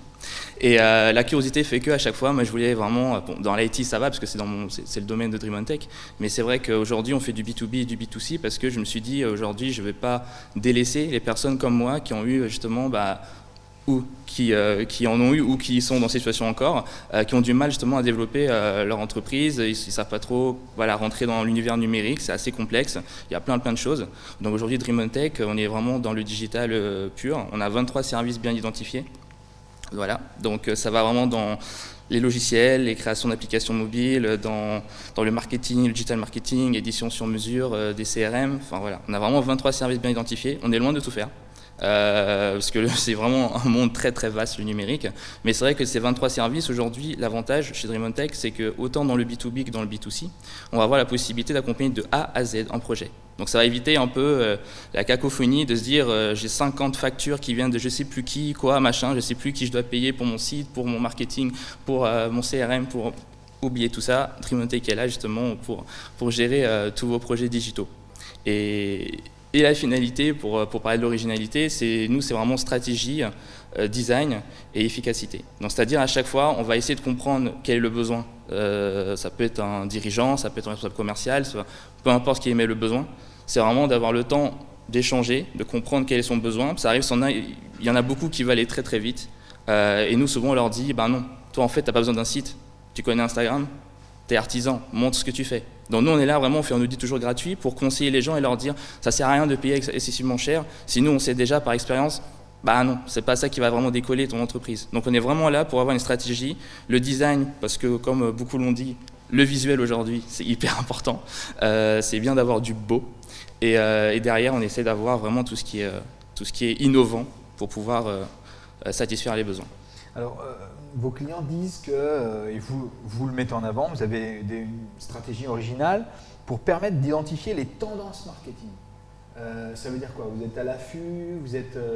Comment ça se passe? Oui, donc déjà, Dream on Tech aujourd'hui, c'est un collectif de 168 personnes, plus ou moins 15 personnes qui vont sûrement arriver d'ici 3 mois. Et aujourd'hui, parce qu'on a 23 services, donc il faut quand même du personnel pour pouvoir alimenter la gestion et la production de ces 23 services. Et aujourd'hui, les tendances marketing, on a un pôle R&D innovation qui est vraiment propre à Dream on Tech et qui permet aujourd'hui d'avoir des experts. Ça fait 20 ans, 25 ans que certains sont vraiment dans ce domaine-là. Donc aujourd'hui, c'est des coachs. On a aussi Live Sensei, qui est notre service de formation. On a 13 formations aujourd'hui. Donc voilà, ceux qui veulent savoir par exemple c'est quoi les crypto-monnaies, comment ça fonctionne, comment pas trop faire n'importe quoi avec, parce qu'on entend tout et n'importe quoi là-dessus. Ceux qui veulent savoir comment développer ses ventes en ligne, ceux qui veulent vraiment en fait être autonomes, parce que nous on apporte les solutions, mais derrière on s'est dit c'est important que les gens aussi ils soient autonomes. Et du coup c'est pour ça on s'est dit tiens on va faire des formations pour que les personnes puissent par elles-mêmes répondre à leurs besoins, soit nous, on va y répondre. Et du coup, pour nous, les tendances marketing, évidemment, on a des gens qui sont tout le temps à l'affût, tout le temps, ils font de la veille technologique. On a notre pôle R&D Innovation qui est vraiment là pour essayer d'être toujours à l'affût des nouvelles tendances. Souvent, ça commence du côté outre-Atlantique, Canada, États-Unis, souvent en Asie aussi. Mais bon, en Europe aussi, on a quand même du bon. Donc voilà, ils sont vraiment à l'affût sur tout ça. Dans les différents services que vous proposez, vous éditez un petit peu, vous publiez un petit peu, vous avez un blog et un certain nombre de sujets qui sont abordés, assez originaux en fait. Très. Voilà. Donc, justement, on a l'impression qu'il y a une ligne éditoriale. Vous pouvez nous en parler un petit peu? Oui, on a vraiment mis, je tiens à mettre un point d'honneur là-dessus parce que le blog chez nous, c'est très important. Justement, rien que à travers le blog, j'ai eu des invitations via LinkedIn pour me dire de participer à certaines conférences ou à certains événements parce qu'ils voyaient que c'était quand même pointu ce qui était sorti. Donc on essaie vraiment, comme on dit, d'aller outside the box. Donc c'est vraiment en dehors de la boîte, en dehors de la case qu'on essaye un peu trop de mettre souvent sur les gens et sur les entreprises. Donc Dream on Tech, c'est un peu, on peut pas les mettre dans une case pour le coup. Donc on est très original là-dessus. Et le blog, on est vraiment là pour apporter vraiment des choses aujourd'hui qui sont pourtant très parlantes, comment éduquer les jeunes aujourd'hui dans le numérique, la fabrication du consentement avec tout ce qui se passe dans les médias. C'est toutes des choses que l'on entend et on a beaucoup d'experts qui font du coaching, qui sont conférenciers, qui ont beaucoup d'expérience. Donc on a vraiment une ligne éditoriale qui est très précise. On a beaucoup de responsables éditoriaux qui sont là justement pour avoir un blog très original, pour pouvoir vraiment sortir de tout ce qu'on peut voir dans certains médias, certaines presses. Voilà, on a vraiment notre propre manière de voir les choses et on espère que ça plaît aussi à tout le monde qui visite notre site web. Alors, l'ADN, votre site web, vos services ont un ADN. Est-ce qu'on peut résumer cet ADN en quelques mots? Alors l'ADN, c'est très simple aujourd'hui, c'est qu'on a essayé tout simplement, sans grande prétention, comme j'ai entendu parler, on n'a pas réinventé vraiment les choses. C'est juste que moi, je suis parti d'un constat qui est très simple aujourd'hui, qui est le fait d'accompagner toutes les personnes que je peux rencontrer dans le digital. Essayer un petit peu de montrer que le digital, c'est plus élitiste. Donc l'ADN de DOT, c'est vraiment se dire, voilà, vous avez un budget, on en discute. Évidemment, si vous voulez le super site voilà, qui coûte une blinde, etc., et que vous avez un budget qui est assez moindre, on va juste se dire que beaucoup vont se dire, en fait, ils ont le choix entre... Avant, ils avaient le choix entre rien et rien. Aujourd'hui, avec DreamOnTech, ils ont le choix entre rien et quelque chose. Et d'autres ont le choix entre quelque chose et quelque chose. Donc c'est comme ça que je vois les choses. C'est qu'aujourd'hui, l'ADN de DOT est là vraiment pour accompagner tout le monde. Il suffit juste de discuter. Voilà, on s'entend toujours sur un besoin. Le design va être moindre parce que le budget sera moindre, mais ce sera quand même bien d'avoir quelque chose comparé à avant où il n'y avait rien. Parce qu'il y a des grosses entreprises qui proposent des tarifs qui ne sont pas adaptés justement au B2C, uniquement au B2B. Nous, le fait qu'on accompagne tout le monde, c'est l'ADN de DOT. C'est vraiment... Réellement, c'est pas du bullshit pour le coup, c'est vraiment de mettre vraiment l'humain vraiment au service du digital et pas l'inverse. Y a un avis... Le digital au service de l'humain plutôt. Voilà, il y a un avis Lapsus, excusez-moi. Un avis sur votre entreprise, rapidité, efficacité et le fait d'être consciencieux. On a l'impression que ça aussi c'est original aujourd'hui. Qu'est-ce que ça veut dire par rapport aux tendances du marché ? Et ben, c'est tout simplement qu'aujourd'hui, comme je dis, le monde numérique, on est un petit peu perdu par tout ce qui se passe. Aujourd'hui, par exemple, les très gros projets que l'on a, c'est le métavers. On entend tout doucement parler, mais ça a commencé vraiment avec Meta, anciennement Facebook, qui a lancé cette mode-là. Donc tout le monde essaie un petit peu de rentrer dedans, parce que bientôt, on sera un peu dans l'univers complètement immersif en 3D. Donc c'est vraiment le métavers, c'est vraiment l'univers changeant, c'est-à-dire qu'on pourra acheter, on pourra quasiment vivre, mais en 3D. Donc c'est vraiment, on aura notre propre avatar, on aura notre possibilité vraiment de tout faire dans l'univers 3D. C'est assez original. Et nous justement, on est là pour... il y a plein de tendances qui arrivent, on est là souvent pour mettre des stops, pour ensuite dire non, en fait ça va venir dans 5 ans, non, en fait ça va pas venir tout de suite, ou bien oui, mettez-vous à l'affût parce que par exemple, ceux qui ont des boutiques e-commerce, beaucoup aujourd'hui, on accompagne certains clients voilà, dans la grande distribution, ça des marques de café aussi, de thé, donc très différents au niveau des typologies de clients, mais tous avaient un besoin vraiment d'innover et de se dire aujourd'hui notre boutique, on aimerait innover les choses. Donc aujourd'hui, on a un produit en 3D en fait, les locaux. Et en fait, directement, les gens peuvent se balader comme s'ils étaient à l'intérieur du magasin et faire leurs achats. Donc même dans la grande distribution aussi, ça commence à se mettre en place. Et ça, c'est le début du métavers. Maintenant, le métavers en lui-même, c'est vraiment vivre vraiment voilà, comme si on est dans un monde parallèle. Donc ça ne va pas forcément venir tout de suite, mais c'est vrai que voilà, on essaie vraiment de donner conscience aux personnes, de se dire voilà les tendances qui vont arriver, celles qui vont mettre plus de temps que d'autres, et si dans votre secteur vous serez impacté directement par cette nouvelle tendance, il serait bien qu'on en discute pour essayer au moins que vous ne soyez pas étonné par ce qui pourrait vous arriver par la suite. Alors justement, vous parliez d'univers virtuel, d'avatar. Alors juste pour conclure, j'ai pu me rendre compte qu'il existait un personnage avatar, un personnage emblème, un personnage mascotte, c'est Dotly. Est-ce que vous pouvez me parler de Dotly ? Vous avez fait de très bonnes recherches. Oui, Dotly, c'est tout simplement ma mascotte. Bon, elle ne m'a pas accompagné aujourd'hui, mais oui, Dotly, c'est évidemment notre super mascotte. Donc, c'est tout simplement le rond central de Dot, qui est du coup notre fameux qui vient de notre logo Dot. Et c'est vrai qu'aujourd'hui, dans les réseaux sociaux, on va très largement communiquer par la suite par rapport à cette innovation-là. Dans notre chatbox aussi, c'est lui qui prend le relais pour pouvoir répondre à certaines demandes. Donc voilà, on s'est dit on voulait créer quelque chose d'original et on s'est dit il faut aller créer Dotly et du coup voilà, Dotly c'est notre super robot mascotte. Voilà, merci beaucoup Joël Guérin d'avoir été avec nous. La prochaine fois, J'espère qu'on pourra faire connaissance de d'autres lits. Je l'emmènerai. On la relève. Dream on Tech. Merci beaucoup. Merci à vous. Merci. Bonjour.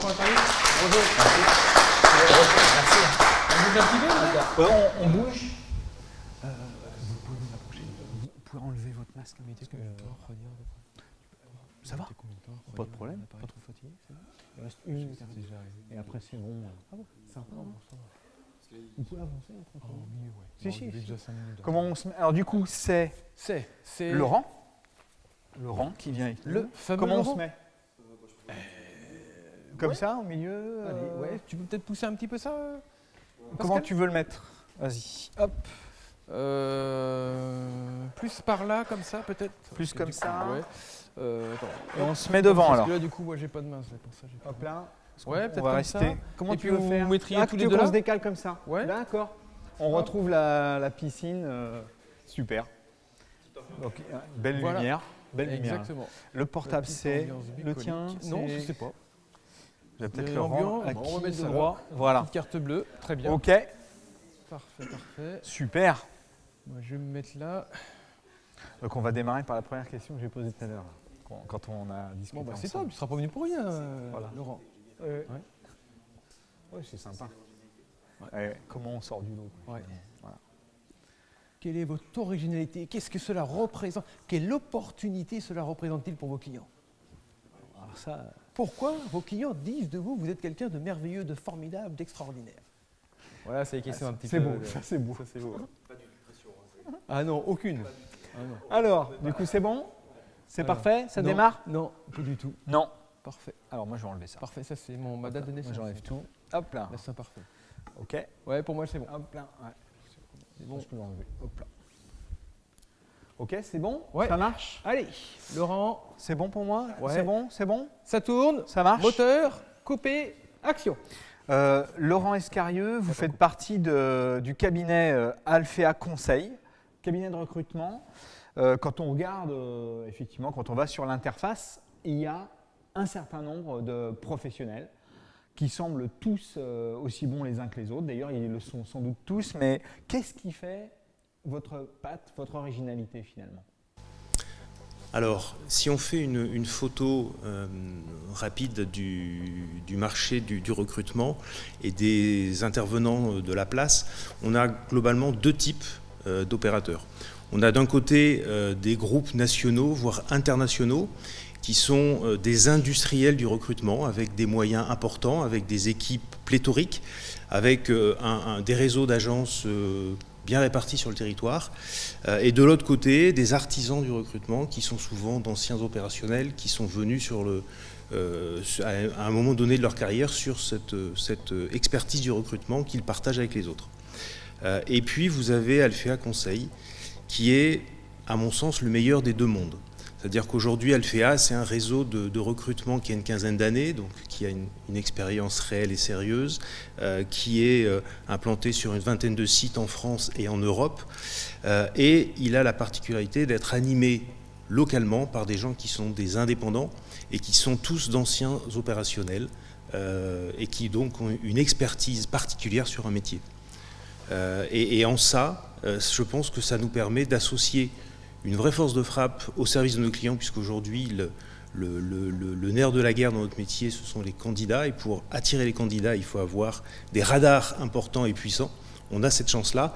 Et il faut, je pense, une dimension humaine, une proximité, une longévité et une expertise qu'on apporte de par, effectivement, les gens qui sont au sein de nos équipes. Alors vous avez un leitmotiv qui est inscrit sur votre fiche de présentation. Il n'y a de richesse que d'hommes. Donc Jean Baudin. Est-ce que vous pouvez illustrer cette phrase? Je suis convaincu que ce qui fait effectivement la réussite ou pas d'une entreprise, ce sont d'une part la qualité intrinsèque des gens qui sont dans l'entreprise et d'autre part l'alchimie qui va faire que 1 plus 1, ça fait parfois 3 et ça ne fait pas 1,5 ou 2. Voilà, donc pour moi, je dirais le nerf de la guerre dans la vie des entreprises, c'est l'humain. Et c'est pour ça qu'après avoir travaillé dans des secteurs commerciaux, financiers, satisfaction client, en fait, le point commun de toutes ces expériences, c'était la capacité à mettre les bonnes personnes au bon endroit, à les faire évoluer, et c'est ça qui me procurait au final la plus grande satisfaction. Et donc j'ai décidé, à un certain moment de ma carrière, de me dire, si je dois me concentrer sur un seul sujet, ça doit être l'humain. Et donc effectivement, cette citation, elle est intéressante puisque je l'ai apprise sur les bancs de l'école il y a maintenant quelques années. Et je me suis rendu compte à la moitié de ma carrière professionnelle qu'effectivement, c'était fondamental. Alors vous prenez une approche différenciante.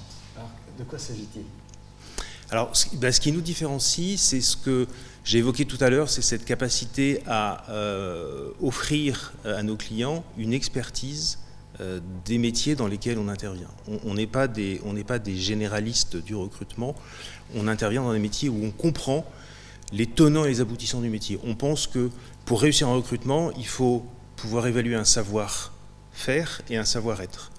Et la première chose à faire, c'est le savoir-faire, et si on n'est pas en mesure d'évaluer un savoir-faire parce qu'on n'a pas pratiqué ce métier ou en tout cas on n'a pas une très bonne connaissance de ce métier, on va passer beaucoup de temps sur ce sujet-là et on va bâcler entre guillemets le savoir-être qui pour nous est essentiel.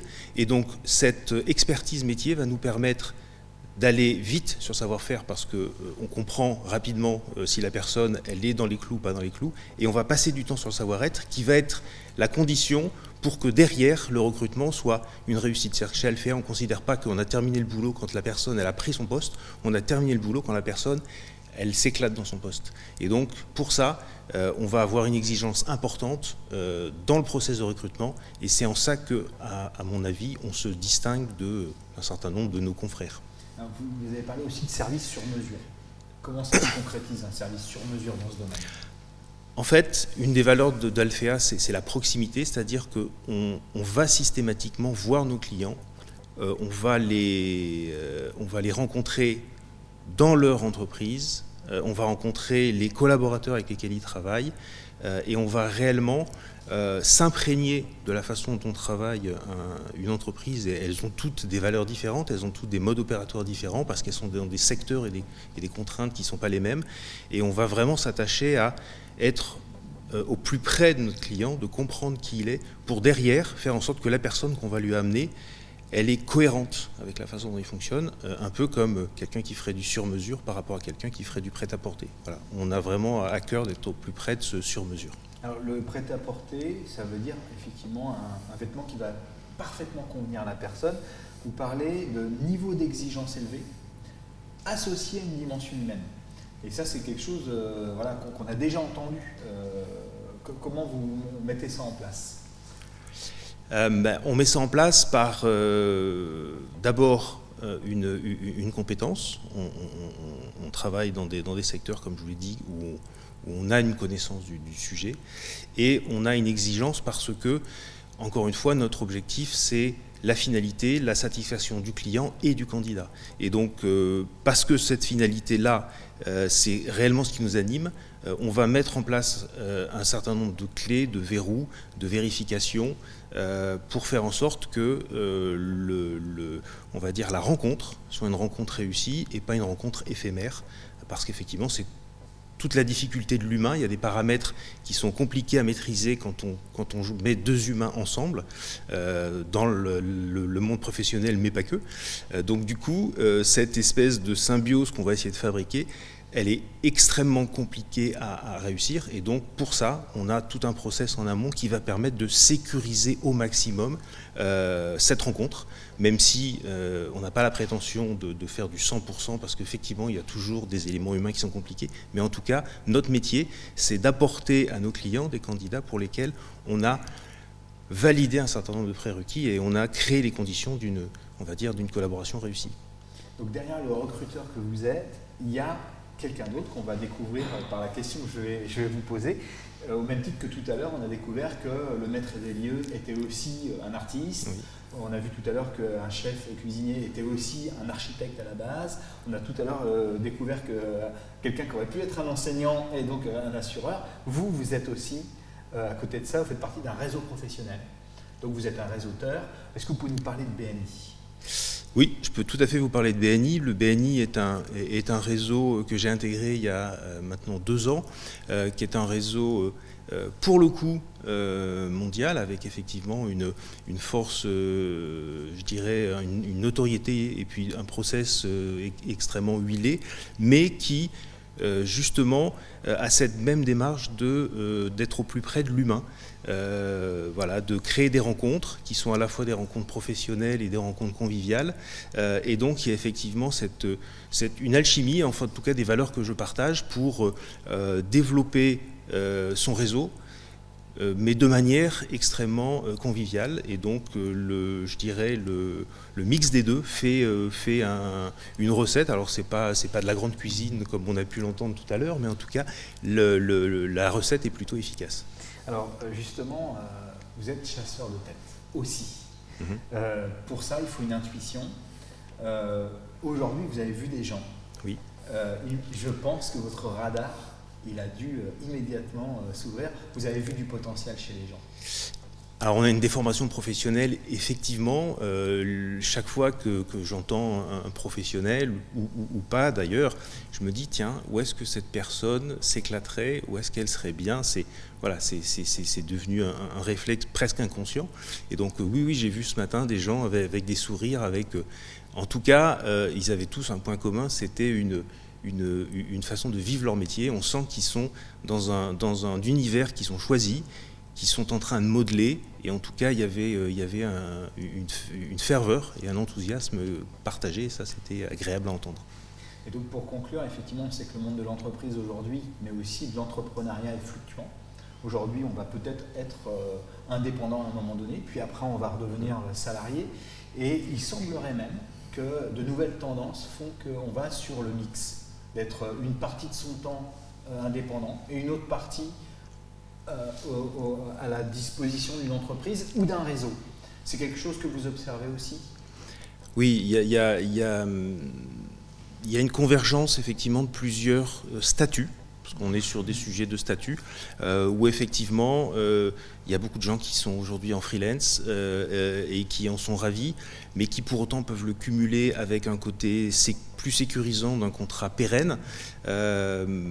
Et en fait, on n'est plus sur du 0-100.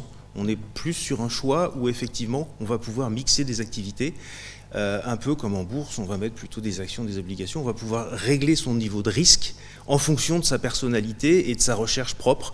Et donc effectivement le CDI aujourd'hui ou bien l'entrepreneuriat sont des sujets qui aujourd'hui peuvent tout à fait se combiner et pas forcément s'opposer, je suis complètement d'accord. Merci beaucoup, merci de nous avoir rejoints et d'avoir tenté au pied levé. Donc l'interview, vous avez largement réussi. Merci beaucoup. Avec plaisir, merci. Voilà, merci. Bravo. Attends, on va d'abord faire une petite... Je vais conclure, les rendez-vous économiques avant d'attaquer la suite, puisqu'il va y avoir une suite. Et comme mon collègue est pris, j'ai guère de possibilités pour ranger ma caméra. Je peux la mettre que par là, excuse-moi. Tac. Et puis, voilà, juste le temps que je conclue. D'abord, je vous propose, je ne sais pas ce que vous en pensez. Tiens, Pascal, si tu peux revenir. Je reviens, je finis mon verre d'eau. Vas-y. Et on va pousser ça aussi, parce qu'il va falloir que tout le monde... Bon, parfait, oui. Je t'invite à remettre les tables. Eh ben, ce que je vous propose... C'est d'abord, pour la qualité de ces questions, on peut applaudir Pascal. Voilà, tout simplement, bravo Pascal. Pascal n'en est qu'à sa 3e émission des rendez-vous économiques, il a rejoint depuis début février. Donc bravo pour ce retour.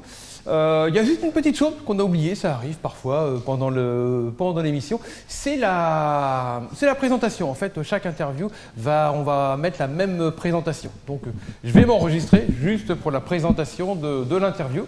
Tu as toujours bien le son? Ah oui, effectivement. Donc je sois sous la lumière. Puis je vais enlever ça. Il faut que j'enlève ça. Tiens, je vais bien. Merci Joël. Voilà, un bon cadre épaule. Et là, tu vérifies le son. Est-ce que le son marche bien? juste pour la présentation, ça passe bien? C'est OK? Ça marche?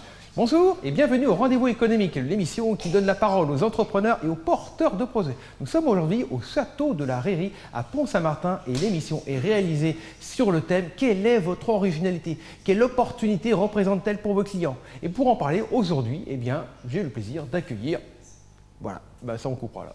Et là, c'est le moment où on coupera. Alors, les rendez-vous économiques, c'est aussi l'occasion. Après, ça va être la magie du montage qui va justement rembrayer vers la personne qui sera interviewée. On pourra féliciter Tom, puisque c'est Tom qui va faire le montage du reportage et puis des différents interviews. Voilà, on peut. Voilà, bravo, merci Tom. Donc on est bien d'accord, là vous l'avez interviewé avant de voir le montage. Hein. Donc là vous ne pouvez plus rien dire après, hein. Ce sera trop tard. Donc tu peux faire ce que tu veux, ça va. C'est bon. Donc les rendez-vous économiques, c'est aussi l'occasion d'être partenaire. Vous pouvez rejoindre l'émission Les Rendez-vous économiques parce qu'il y a 10 raisons pour devenir partenaire des rendez-vous économiques. Il y en a beaucoup effectivement, mais je vais en citer quelques-unes, peut-être pas les 10. Une des raisons, c'est que vous allez rencontrer beaucoup d'entrepreneurs de votre région.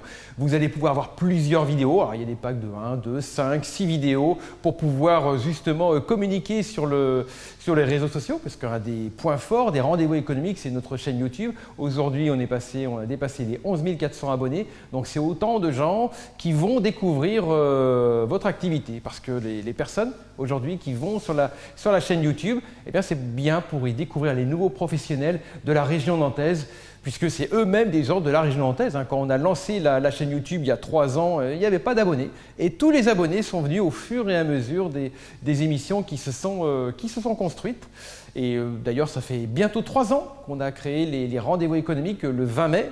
Voilà, je fais la première annonce le 20 mai. Ce sera donc une émission spéciale sur les 3 ans des rendez-vous économiques. Et j'espère que vous viendrez nombreux à cette émission spéciale qui ne durera pas 2 heures, mais qui durera toute la journée de 8h à 16h. On va compiler 4 émissions avec 4 thèmes différents et donc 4 raisons pour venir aux interviews des rendez-vous économiques. Maintenant, on va passer à un nouveau moment pour les rendez-vous économiques. Je vais vous inviter à vous mettre autour des manches debout par groupe de 3 ou 4, c'est ça 4, Pascal? C'est toi qui vas inviter. Alors donc je laisse la parole à Pascal qui va nous expliquer comment va se passer cette nouvelle partie des rendez-vous économiques qu'on va appeler tout simplement, pour l'instant en tout cas, les rendez-vous professionnels. C'est le nom qu'on a trouvé.